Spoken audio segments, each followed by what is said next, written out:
Hey everybody, this is TJ Cates with Nashville Real Estate TV, Nashville Entertainment Weekly. Look at this guy, man. Have you ever seen this guy? You're the cleanest builder in the world, by the way. Well, that's probably because, as most people know who watch the show, I'm not doing much building. I'm doing a lot of talking, but I work with builders. Tell us who we're talking to. We're talking to Kevin O'Connor from This Old House, and This Old House actually too, but This Old House. So, let's talk about, I got some questions for you. Yeah. When did you get your first hammer? We just talked about Evel Knievel.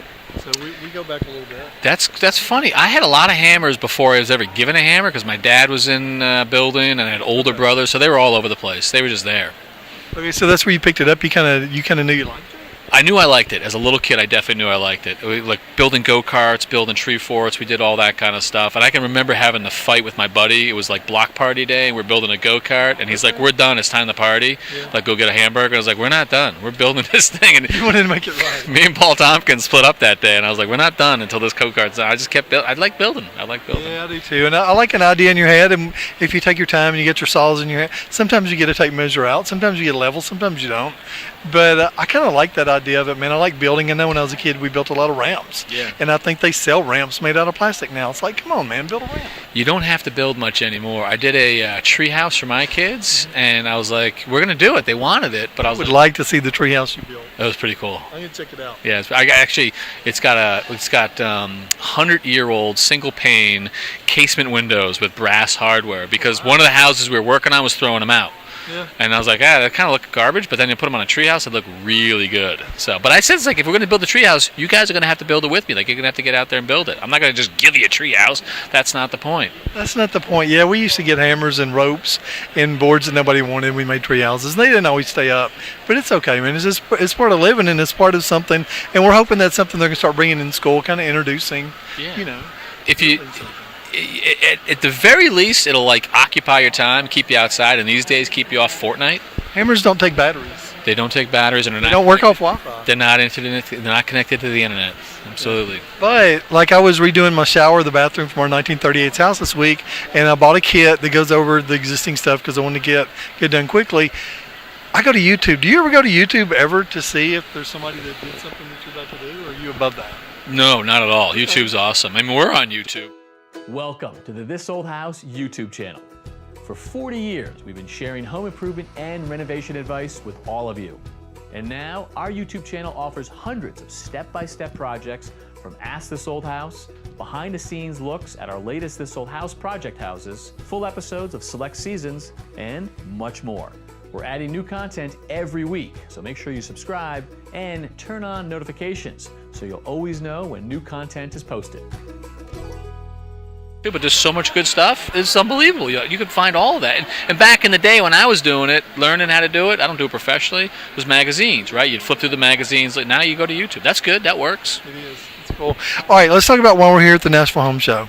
So we've got a couple presents. Happy 40th anniversary, though. Thank you very much. I don't get credit for that because I've only been doing it for 15 years, but the boys... It's a long time in TV land. It is, but it makes me the new guy by 25. But I'll tell the boys back home you said happy anniversary. Tell them I said hi. I will.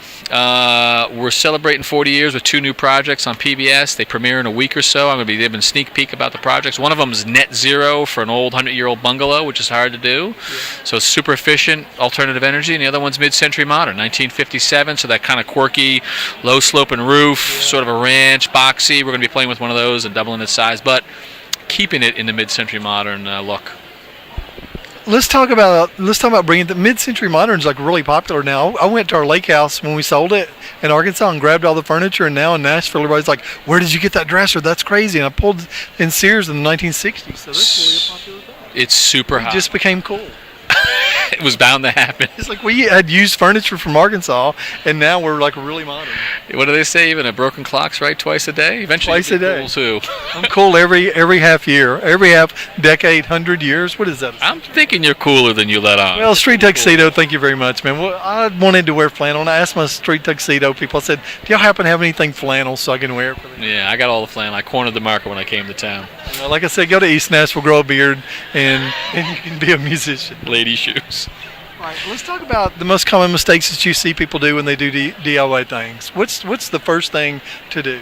I just heard one. I just heard one. I heard you say I did it. What'd you do with the tile? We took down the tile and put up a wall. But you did what? Because you wanted to get it done? I went and researched it. No, you just did. Oh man, I hope I didn't do anything wrong. You just said you did it. You covered over it or something. Like you want to do it quickly. Yeah. Well. Number one problem, right there. Yeah. People want to do it quickly. And I say quickly, and it was 2 days. Well, but I mean, why'd you go over it as opposed to take it out?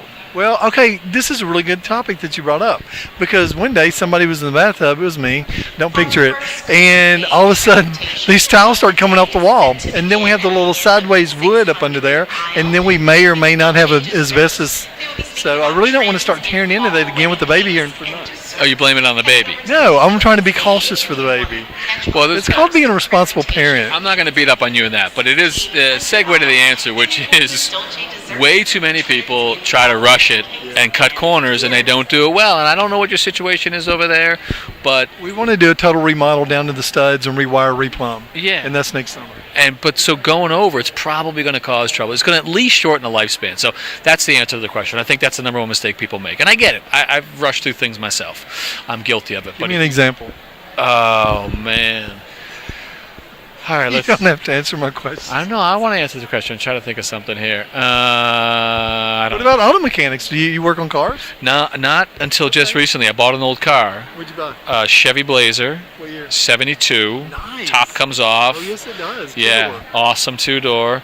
Bought it for the beach, and I got 3 kids and a dog, so it's one of the few ones that could fit 3 in the back on the bench. Big bench seat in the back. Yeah, it's awesome. But the second or third night I had it, my buddy down the street runs a shop, and he was bummed that the carburetor wasn't kicking in like he said. So after a couple beers, he said, well, we got to call Guy and get this carburetor tuned up. I'm like, dude, it's like midnight. We don't need to do this now. That's when the good work starts. Couple beers, and it's midnight. Everybody go to bed.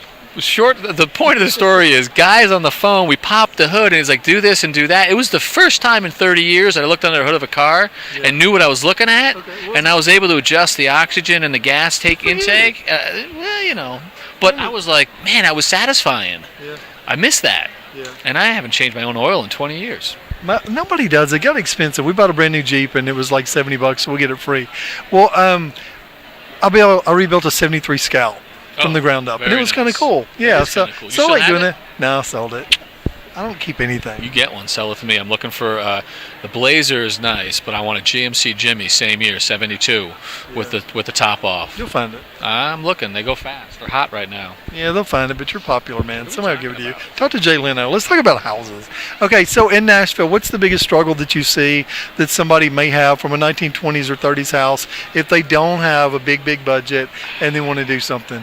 Well, that's a tough question because I don't know the Nashville market well. But we're getting about $250 a square foot, and you can buy a house existing around $100. So the budget in there is not bad, and you make a lot more money by not building out, but you can build up. So I see some people are trying to do a second story, and I don't think that the houses were built for that with the foundation. So, a lot of foundation problems in Nashville. Yep. Without speaking to Nashville specifically, adding living space is a great way to go. But if you can do it outdoors, I think that's kind of way up on the list. So when you make that outdoor patio, that outdoor kitchen feel, because it's low dollar, big impact. Energy efficiency is definitely something that people are thinking about. So making the houses more comfortable, go on ahead and do that. Smart homes is pretty comfortable as well. People want to be able to control them sort of remotely. But for us, the thing that's still driving real estate and value is renovating kitchens and bathrooms. The most popular rooms. What's the first thing people want? They want a beautiful kitchen. They want a big wide open. What do you think about this open concept? Good. What do you think it's going to be in 10 years? I'm going to start a company where I'm going to enclose your house and have a separate kitchen from the den. I'm going to make a lot of money building one wall. Go ahead, do that. But here's what do you think about that? Here's where I think it comes from. People say, oh, it's too open, it's too this, too that. I think of the history of the small kitchens, right? This is the history of the small kitchen. Put it in the back of the house, make a small warren of rooms. And you know why they did it?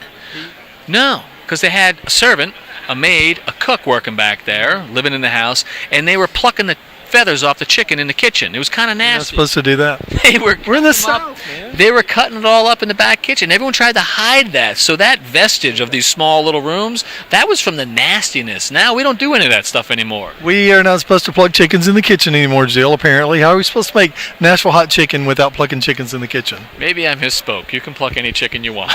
Okay, only in the back.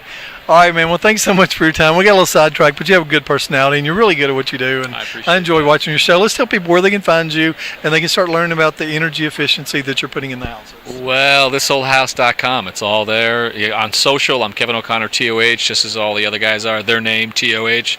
We're out there. We're exposed. We're on digital, TV, everywhere. What about you personally? Which social media do you post the most on? I post equally on Twitter, Facebook, and Instagram. I prefer Instagram because it's more image heavy and the culture's a little cooler. It's a little more buildily. Everything else is a little snarky. I'm really loving me some Instagram. Jill sold me on it a year ago, and now I won't stay off of it. Yeah. I like the pictures. I don't really care about politics. Let's look at pictures. I don't do Let's politics. look at pictures of ourselves, and then that's all we need in my dog. I don't do politics. I don't do snark. Most people are really good to us, but I like Instagram. Good deal, man. Me too. All right, y'all. This is TJ Cates with Nashville Real Estate TV. Nashville Entertainment Weekly. We're at the Nashville Home Show. It's a lot of Nashville. Thanks for being in Nashville, by the way. 35th anniversary of the Nashville Home Show. Yeah, it's a good one. It's good to be here. Thank you for having me. All right, man. Thanks a lot, y'all.